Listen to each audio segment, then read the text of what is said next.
بسم اللہ الرحمن الرحیم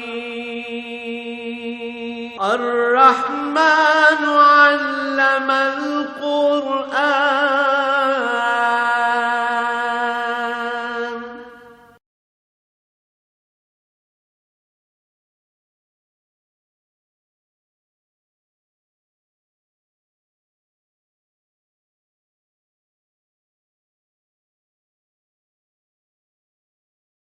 الحمد للہ رب العالمین والصلاة والسلام علی حبیبہ محمد وآلہ وصحبہ اجمعین۔ اعوذ باللہ من الشیطان الرجیم، بسم اللہ الرحمن الرحیم۔ الہکم الہ واحد فالذین لا یؤمنون بالآخرۃ قلوبہم منکرۃ وہم مستکبرون۔ لا جرم ان اللہ یعلم ما یسرون وما یعلنون انہ لا یحب المستکبرین۔ وَإِذَا قِيلَ لَهُم مَّاذَا أَنزَلَ رَبُّكُمْ قَالُوا أَسَاطِيرُ الْأَوَّلِينَ لِيَعْمَلُوا أَوْزَارَهُمْ كَامِلَةً يَوْمَ الْقِيَامَةِ وَمِنْ أَوْزَارِ الَّذِينَ يُضِلُّونَهُمْ بِغَيْرِ عِلْمٍ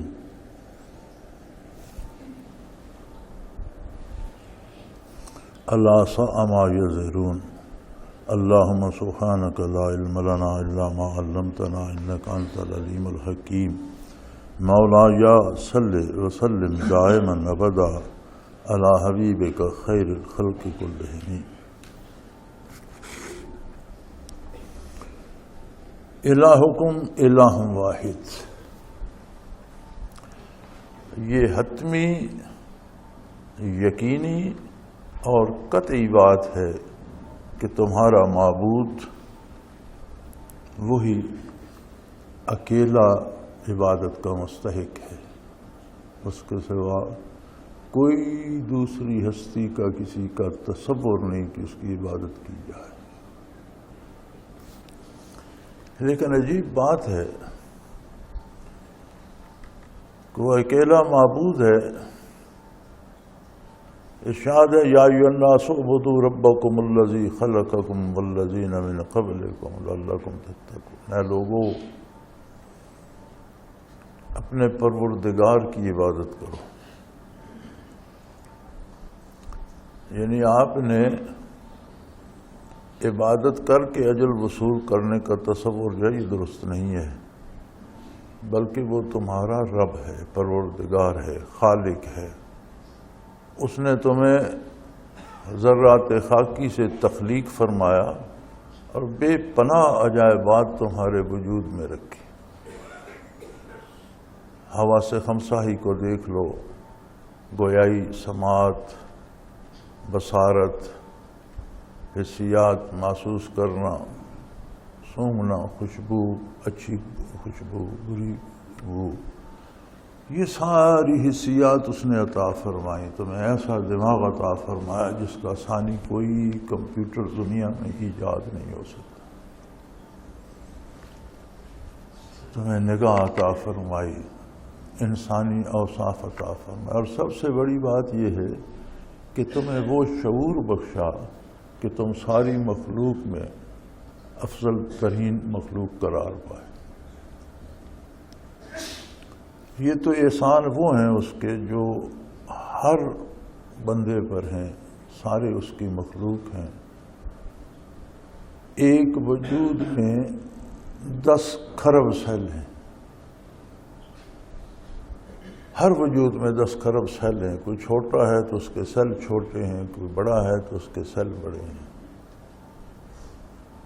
ہر سیل کی الگ سے پرورش ہو رہی ہے، ہر سیل اپنی مثل دوسرا سیل پیدا کر کے مر جاتا ہے۔ 10 کھرب میں اربوں موتیں ہر لمحے ہوتی ہیں۔ ایک وجود کے اندر اربوں سیل ایک لمحے میں مرتے ہیں، اربوں نئے پیدا ہو جاتے ہیں۔ یعنی یہ نہیں کہ اس نے تمہیں پیدا کر کے چھوڑ دیا، بلکہ مسلسل تربیت کر رہا ہے۔ روئے زمین پر انسانی آبادی 6 ارب کے قریب ہے۔ 100 ارب سے 1 کھرب بنتا ہے۔ ایک وجود میں 10 کھرب سیل ہیں۔ اور 6 مہینے سے زیادہ کوئی سیل نہیں رہا. 6 مہینے میں پورا انسانی وجود بدل جاتا ہے، نئے سیل آ جاتے ہیں، پرانے مر جاتے ہیں. ہر سیل میں، جس وجود کا سیل ہے، ہر سیل میں ایک کتاب ہے جس میں اس کی زندگی کا ہر لمحہ درج ہے. کب اس کا ایک بال سفید ہوگا یہ بھی اس کتاب میں ہے، کب ایک دانت گرے گا، کب دودھ کے دانت گریں گے، کب نئے پیدا ہوں گے. یعنی چھوٹی چھوٹی تفصیل اس میں موجود ہے. پھر جس کریم نے نہ صرف تمہیں پیدا فرمایا بلکہ وہ تمہارا رب ہے، ہر لمحہ تمہاری تربیت کر رہا ہے،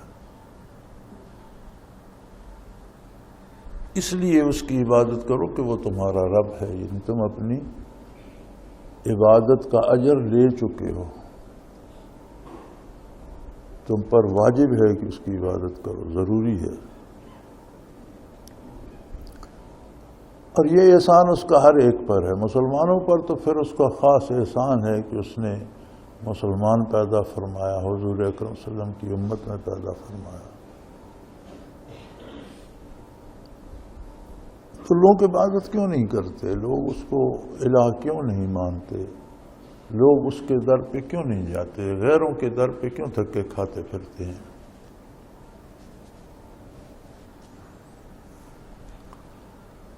اور جب اتنا کچھ ایک انسان کے ساتھ ہوا ہے، پھر اسے پسند دی گئی ہے کہ وہ کس راستے پہ چلتا ہے، تو کیا اس سب کا حساب نہیں ہوگا؟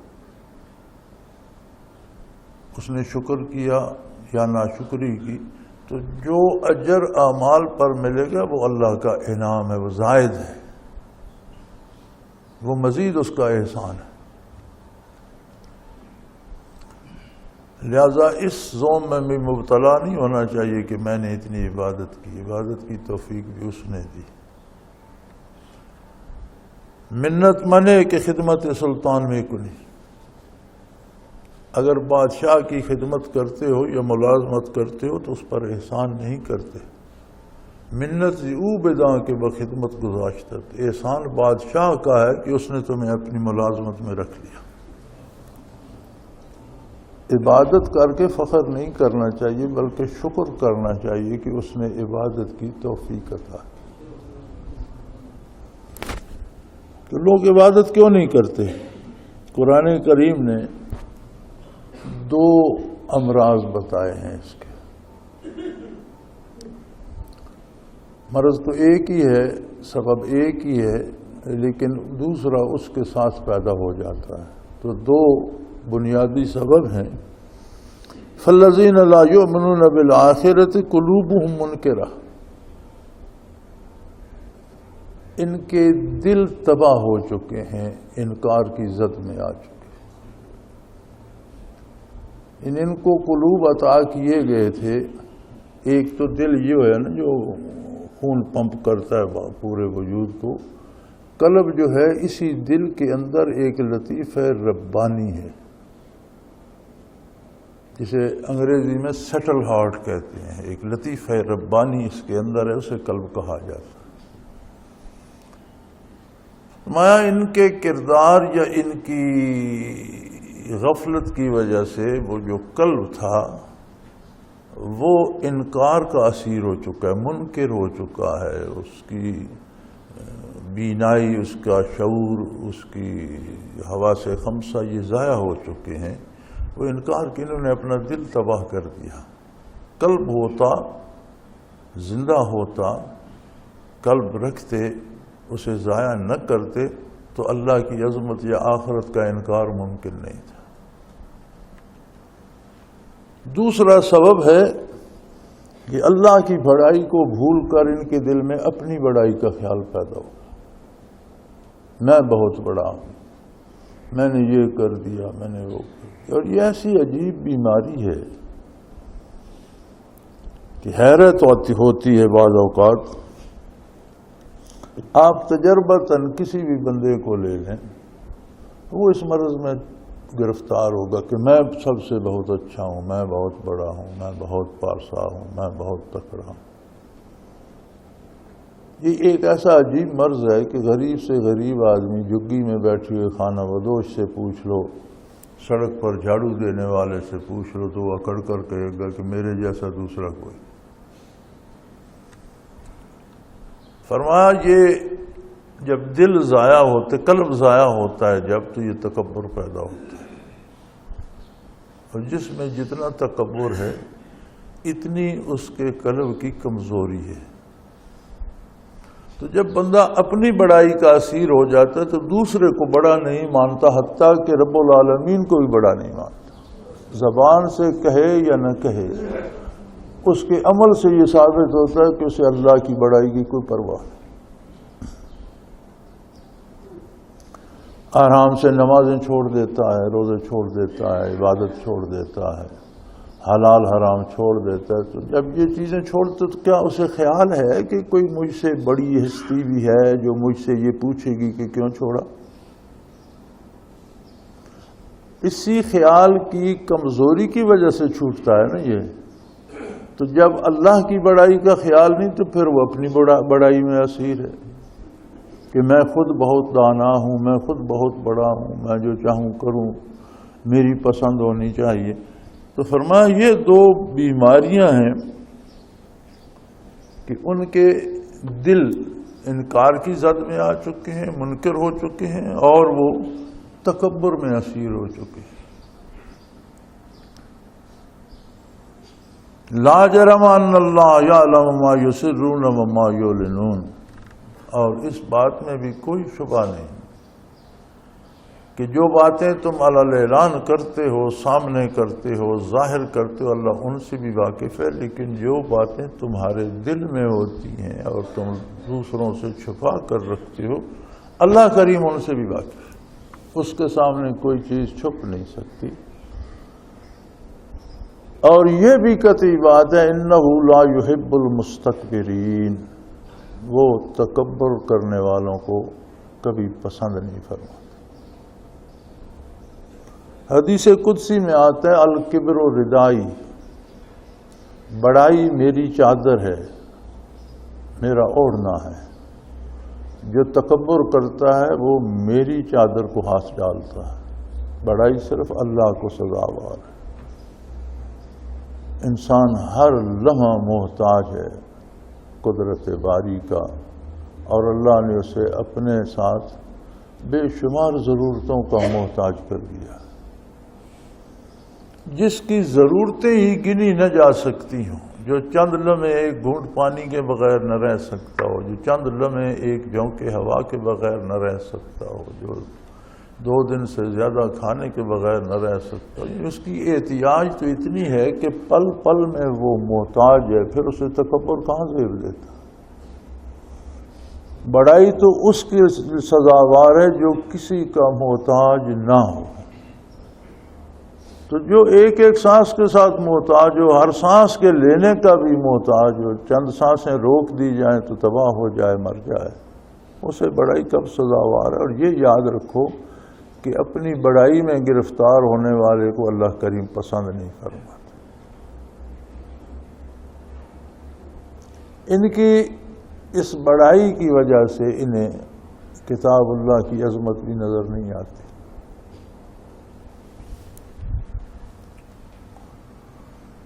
دنیا میں اقوام عالم میں قومیں اپنی بعض چیزوں پہ بڑا فخر کرتی ہیں کہ ہمارے پاس ہمارا فلاں ہیرو ہے، ہمارے پاس ہمارے فلاں اصول ہیں، ہمارے پاس ہماری فلاں ہمارا کمال ہے۔ مسلمان وہ قوم ہے جس کے پاس محمد الرسول اللہ صلی اللہ علیہ وسلم جیسا محبوب ہے۔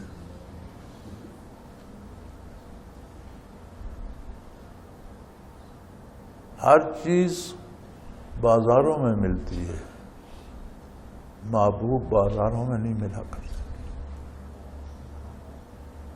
کوئی ایسی ہستی جو قلب کو اسیر کر لے، یہ دکانوں، منڈیوں اور مارکیٹوں میں نہیں ملتی۔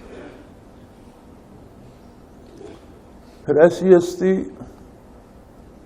جس کے کمالات شمار نہ ہو سکتے ہوں، اور جو ایک پل میں بندے اور رب العالمین کے درمیان ذریعہ اور واسطہ بن جائے اور بندے کو اللہ کے روبرو کھڑا کر دے، ایسی ہستی کہاں ملے گی؟ پھر ان کے پاس جو کتاب ہے اللہ کی کتاب ہے، اللہ کا ذاتی کلام ہے، اللہ کے رسول صلی اللہ علیہ وسلم نے اللہ سے وصول کر کے انہیں عطا فرمایا۔ ایک ایسی کتاب ہے جو 1450 سال پہلے نازل ہوئی اور جس نے قیامت تک کے زندگی کے دنیاوی معاملات بھی سارے حل کر دیے اور ان کا حل بتا دیا۔ دنیا کو تو کافر بھی سمجھتا ہے، اور صرف دنیا کے نہیں، آخرت کی ساری باتیں بھی وہ بھی بتا دیں جو کسی کو مرنے کے بعد پتہ چلے۔ مر کر تو برزخ آخرت سب پہ منکشف ہو جاتی ہے، مومن کو زندگی میں وہ باتیں بتا دیں، اور 14.5 صدیاں گواہ ہیں کہ آج تک روئے زمین کے کسی حصے میں کسی قوم کے لیے اس کا کوئی اصول ناقابل عمل نہیں ہے، کسی میں تبدیلی کی ضرورت پیش نہیں ہے۔ روئے زمین پر یہ واحد کتاب ہے جس کی حفاظت کا ذمہ اللہ نے لیا، اور 1450 سال اس پر گواہ ہیں کہ اس کا کوئی زیر زبر کوئی نقطہ تبدیل نہیں ہو سکتا، اسے حفاظت الہیہ حاصل ہے۔ حالانکہ دشمنان دین نزول سے لے کر اب تک سر توڑ کوشش کر رہے ہیں، کوئی معنی غلط کرتا رہے، تعبیر غلط کرتا رہے، تو وہ معنی یا تعبیر قرآن نہیں ہے، قرآن کے الفاظ کو کوئی نہیں بدل سکتا۔ تو کیا یہ بہت بڑی قابل فخر بات نہیں ہے؟ ہم کیسے مسلمان ہیں کہ ہم اپنے مسلمانی سے چھپتے پھرتے، شرمندہ ہیں؟ دنیا کی کسی قوم کے پاس ایسی کوئی کتاب نہیں ہے۔ جو کتب اللہ کی طرف سے نازل ہوئی تھی وہ بھی لوگوں نے مسخ کر دی اور ان میں آمیزش کر دی اور ان کے اصول بدل دیے اور تباہ کر دی۔ کسی کے پاس کوئی آسمانی کتاب نہیں ہے، کسی کے پاس کوئی ایسی محفوظ کتاب نہیں، اور کسی قوم کے پاس ایسی کتاب نہیں ہے جو زندگی کے ہر سوال کا جواب بھی دے اور موت اور بعد الموت کے ہر سوال کا جواب بھی دے، اور جواب 100% درست بھی ہو۔ لیکن جب دل میں انکار آتا ہے،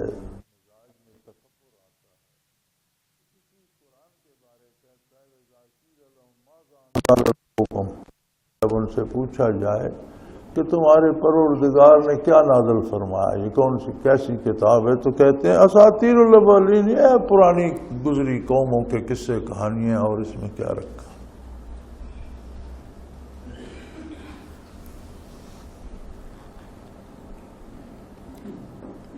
فرمایا اللہ یا اللہ کے رسول یا اللہ کی کتاب کا انکار کرنا، اس کی عظمت کو نہ سمجھنا، اسے محض قصے کہانیاں سمجھنا، یہ اتنا بڑا جرم ہے کہ اس کے انکار کی سزا تو اسے ملے گی ہی، لیکن یہ جو نظریہ پیدا کر رہا ہے، جب تک لوگ اس نظریے پہ چلتے جائیں گے ان کا بوجھ بھی اس پر آئے گا۔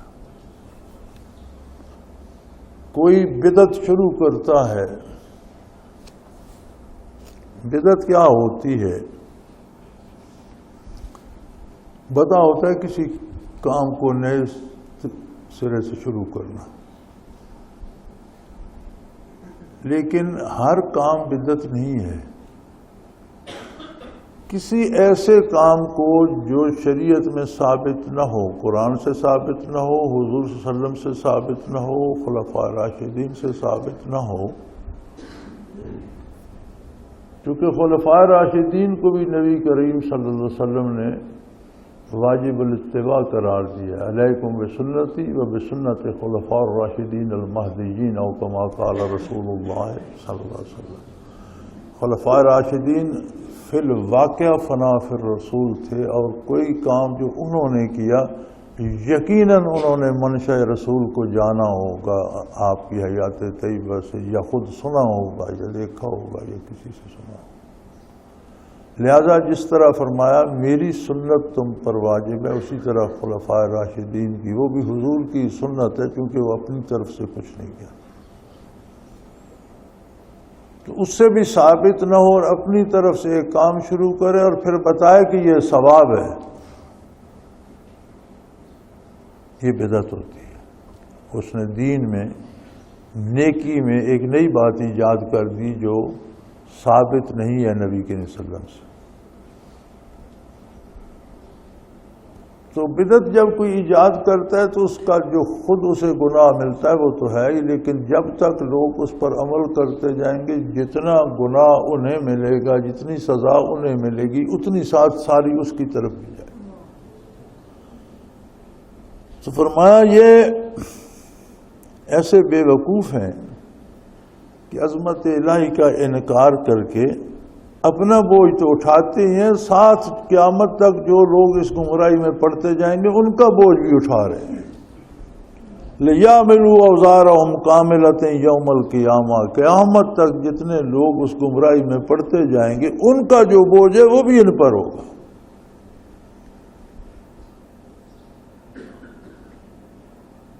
الا ساء ما یزرون، فرمایا بہت برا بوجھ ہے جو جی اپنی نادانی اور جہالت کی وجہ سے اپنے سر ڈال رہے ہیں۔ دنیا میں تو انہیں شہرت مل گئی، دنیا میں تو انہوں نے واہ واہ حاصل کر لی، لیکن اس واہ واہ کا کیا فائدہ جس کے نتیجے میں کبھی نہ ختم ہونے والے عذاب نصیب ہو جائیں، اور پھر صرف ایک بندے کا نہیں، قیامت تک جتنے لوگ ان کی پیروی کرتے جائیں گے یا ان جیسا عقیدہ رکھتے جائیں گے یا ان جیسا عمل اختیار کرتے جائیں گے، ان سب پر جو غضب الہی کا بوجھ آئے گا وہ سارا اس ایک پر بھی آئے گا جس نے وہ بدعت ایجاد کی ہے، جس نے انکار کیا حقائق دین کا، عظمت الہی کا، عظمت رسالت کا، صداقت رسالت کا۔ تو وہ سارا بوجھ سمیٹ کر جا رہے ہیں۔ جب چیزیں منکشف ہوں گی، سامنے آئیں گی تو انہیں پتہ چلے گا۔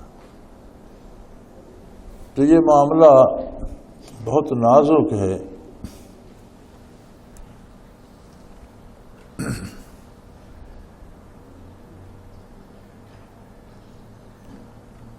بڑا جب اس موضوع پہ بات کی جائے نا تو لوگ بڑا جواب عجیب سا دیتے ہیں کہ جی حضور کے زمانے میں کوئی چائے تھی، اب لوگ چائے پیتے ہیں، حضور کے زمانے میں کوئی فلاں کھانا تھا، اب لوگ کھاتے ہیں، یہ کیا بدعت ہوگی؟ بھئی چائے پینا کوئی عبادت سمجھتا ہے؟ یہ چیزیں مباحات میں سے ہیں، جو چیزیں مباح ہیں۔ اب کھانے پہ قید یہ نہیں کہ آپ چائے بنا کے پئیں یا مرغا پکا کے کھائیں یا دال پکا کے کھائیں، کھانے پہ ایک ہی قید ہے کہ وہ جائز وسائل سے آئے، حلال ہو اور پاکیزہ ہو۔ دو صفات چاہیے، حلال ہو رزق اور پاکیزہ ہو۔ اب اپنی جس کو دال نصیب ہے وہ دال کھاتا ہے، جس کو مرغا نصیب ہے وہ مرغا کھاتا ہے، لیکن ہونا حلال چاہیے اور پاکیزہ ہونا چاہیے۔ تو یہ ہر عید کے، ہر زمانے کے لباس کی قید ہے کہ وہ ستر عورت ہو، جسم کا پردہ کرتا ہو اور کفار سے مشابہت نہ رکھتا۔ یہ بھی قید ہے لباس پر کہ حلیہ اور لباس جس قوم سے ملتا جلتا ہوگا، من تشبہ بقوم فہو منہم، او کما قال رسول اللہ صلی اللہ علیہ وسلم، جو کسی قوم کی مشابہت اختیار کرے گا قیامت کو انہی کے ساتھ سے کھڑا کیا جائے گا۔ اب کوئی کس طرح کا لباس پہنتا ہے، تنگ پہنتا ہے، کھلا پہنتا ہے، اس میں ستر عورت فرض ہے، اس کا حصول جائز طریقے سے ہو اور ستر عورت ہو، اور کافر کا جو کوئی خاص شناخت یا خاص لباس ہے وہ نہ ہو، اس سے مشابہت نہ ہو۔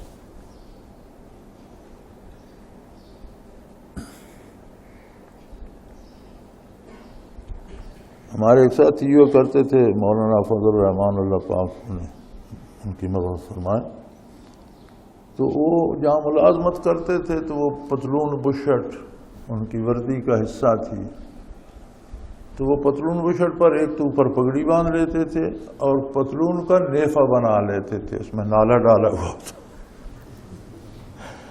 کہ مجبوری ہے پہننی ہے، لیکن کفار سے مشابہت نہیں ہونی چاہیے، میں اپنی طرز کی پہن، تو اوپر نیفا بنا کر نالا ڈال لیتے تھے، اوپر بشٹ پہن لیتے تھے۔ تو ایک کوشش تھی نا ان کی کہ حضور کے احکام کا اتباع کیا جائے اور کفار کی مشابہت سے بچا جائے۔ اب یہ کہنا کہ یہ چیزیں جو ہیں یہ بدعت نہیں ہے، بھئی بدعت اگر ان چیزوں کو بھی آپ عبادت کہہ دیں یا ان پر ثواب عذاب کا وعدہ کر دیں تو یہ بھی بدعت بن جائیں گے، دین کا حصہ بن جائیں گے، ورنہ یہ مباحات میں سے ہے، یہ کوئی دلیل نہیں ہے۔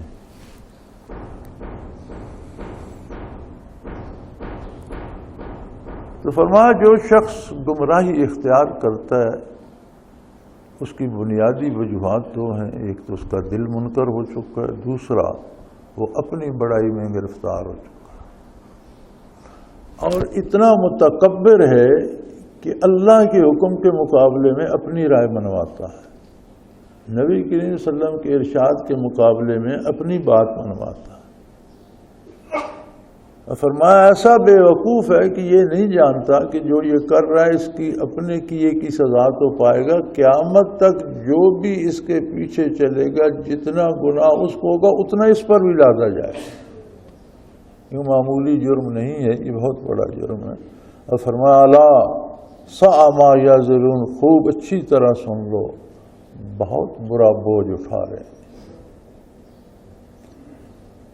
سو زندگی کا وہی لمحہ کام کا ہے جس میں عظمت الہی کا حضور ہو، صداقت نبوت کا شعور ہو، احساس زندہ ہو کہ میں ایک خطا کار عام انسان ہوں۔ کوئی بات نہیں، اگر اللہ نے رزق دے دیا، آسانیاں دے دی تو یہ اس کا احسان ہے، میرا کمال نہیں۔ غربت دے دی تو یہ بھی اسی کی عطا ہے، اس نے اس حال میں مناسب سمجھا، اس میں رکھا۔ تو یہ حالات بدلتے رہتے ہیں، تلک الایام نداولها بین الناس، لوگ تخت شاہی پر بھی ہوتے ہیں اور وہی لوگ جیلوں میں بھی ہوتے ہیں، لوگ تخت شاہی پر بھی ہوتے ہیں اور تخت دار پہ بھی انہی کو کھینچا جاتا ہے۔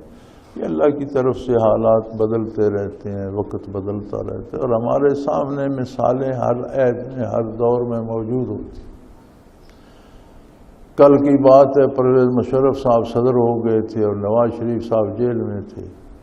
آج نواز شریف صاحب ملک کے حکمران ہیں اور پرویز مشرف صاحب اپنے بنائے ہوئے گھر میں جیل میں بند ہیں۔ جو گھر بڑے شوق سے آرام سے رہنے کے لیے بنایا تھا وہی جیل بن گیا۔ یہ وقت بدلتے دیر نہیں لگتی، یہ چیزیں بدلتی رہتی ہیں۔ دوام عظمت الہی کو ہے، دوام صداقت رسول کو ہے۔ خوش نصیب ہیں وہ جنہیں عظمت الہی کا احساس اور ادراک نصیب ہوتا ہے، جنہیں حضور اکرم صلی اللہ علیہ وسلم کی شفقت اور آپ صلی اللہ علیہ وسلم کا دامن نصیب ہوتا ہے۔ وآخر دعوانا ان الحمدللہ رب العالمین۔ اللہ اللہ اللہ اللہ اللہ اللہ اللہ اللہ۔